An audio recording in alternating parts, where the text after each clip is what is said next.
Carlos in Austin, Texas writes in, Dear Pastor John, Calvinists are usually on the more intellectual spectrum of Christianity.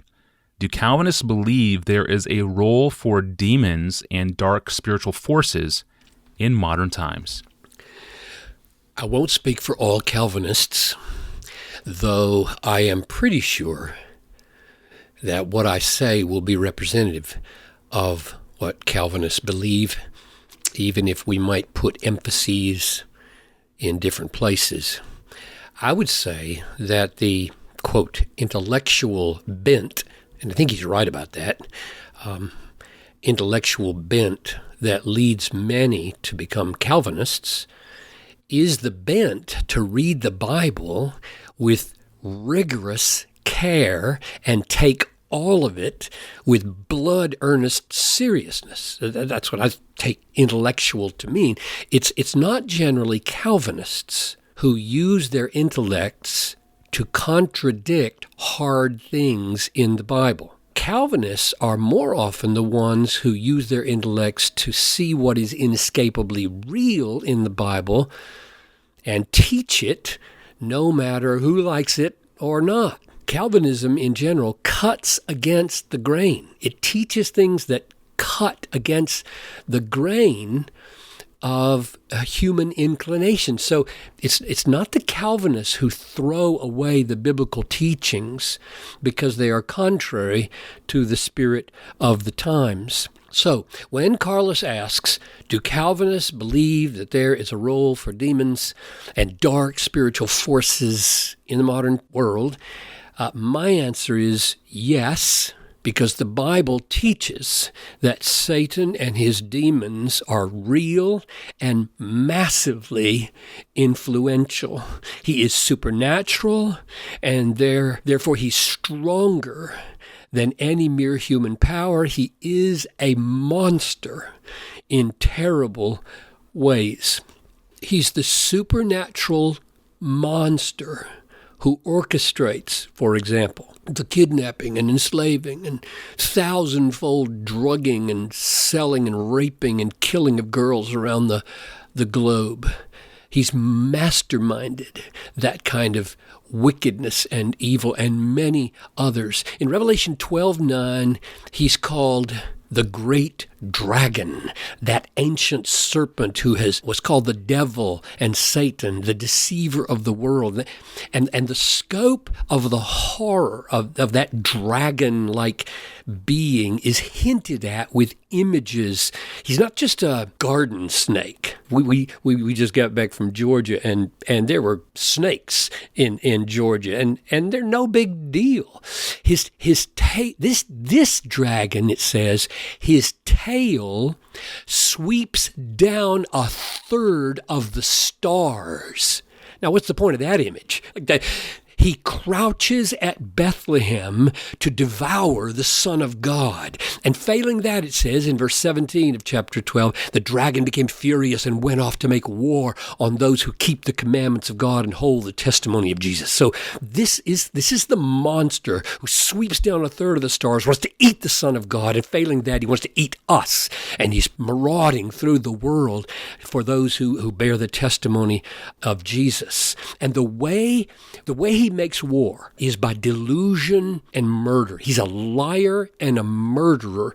John 8:44, he was a murderer from the beginning and does not stand in the truth because there is no truth in him. When he lies, he speaks out of his own character, for he's a liar and the father of lies. So he's a liar and he's a murderer. Peter says he's a lion who goes around devouring, trying to devour Christians. He's not local. He's not a tribal deity. He's global. I mean, his tail is sweeping down stars. It says in 1 John 5, the whole world lies in the power of the evil one. That is absolutely stunning. The whole world lies under or in the evil one.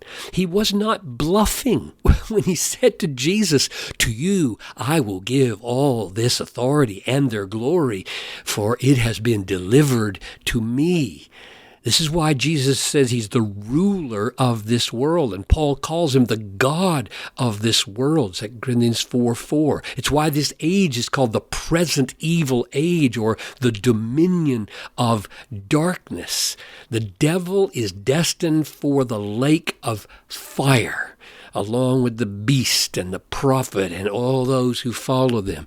It says in Revelation 20:10, the devil was thrown into the lake of fire and sulfur where the beast and the false prophet were, and they will be tormented day and night forever and ever.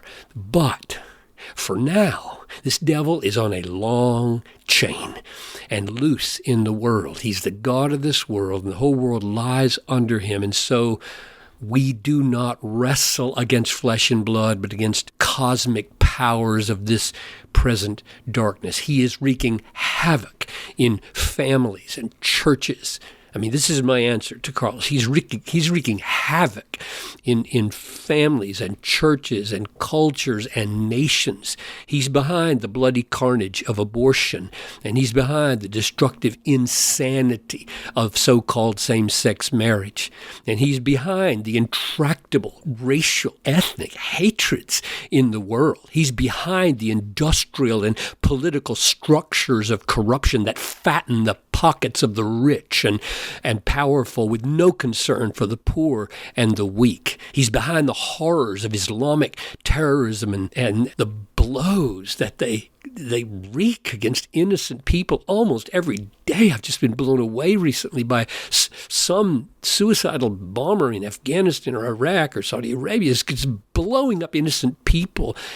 He's behind the kidnapping and enslaving of young girls in the trafficking industry, and he's behind the multi-billion-dollar porn industry that rips souls to shreds and ruins families. The carnage that Satan is causing is literally indescribable. But he is a fool. He brought Jesus to the cross through Judas, and that was his suicide. It was his undoing, because at the cross he was, Colossians 2:15, disarmed. He was disarmed in this sense: all those who trust in Christ, he was stripped of his eternally, he only has one, his eternally lethal weapon. Because the only thing that can condemn us in God's courtroom at the end of the age, the only thing is not green apparitions on the ceiling of our bedroom in a demonic attack. That's not going to condemn anybody. We don't need we can laugh at that. But what will condemn us is unforgiven sin. That's the one thing Satan can use to destroy a person forever. The accusation that they have sin that is unforgiven. But in Christ, there is no unforgiven sin. Those who are in Christ through faith in Jesus have their sins, all of them, forgiven. And so Satan's accusations against Christians come to nothing. Who shall bring any charge against God's elect? Answer: nobody will be able to, because in Christ he was disarmed. He was stripped of his one eternally lethal weapon, namely the accusation of unforgiven sin. So yes, Carlos, yes, Christians, including Calvinists, have the happiest and the most horrible news in the world. Outside of Christ, there is darkness and bondage and death, and behind it all, a monster of supernatural power, and you don't have a snowball's chance in hell of resisting him outside of Jesus. But Christ has conquered him, and in Christ there is light and freedom and life and joy forever. Wow, that is strong and sobering. Thank you, Carlos, for the question. Thank you, Pastor John, for the response. Well, it is time for us to break for the weekend, and you can catch up on all the episodes from the week at our landing page. And really, for everything you need to know about this podcast, you can find it there as well. You can send John Piper a question, download the apps, all of that at desiringgod.org/askpastorjohn. And on Monday, we're going to return to talk about forgiveness. Jesus says if we don't forgive, we will not be forgiven by God. The stakes are very high. I'm your host, Tony Reinke. We'll see you on Monday on the Ask Pastor John podcast.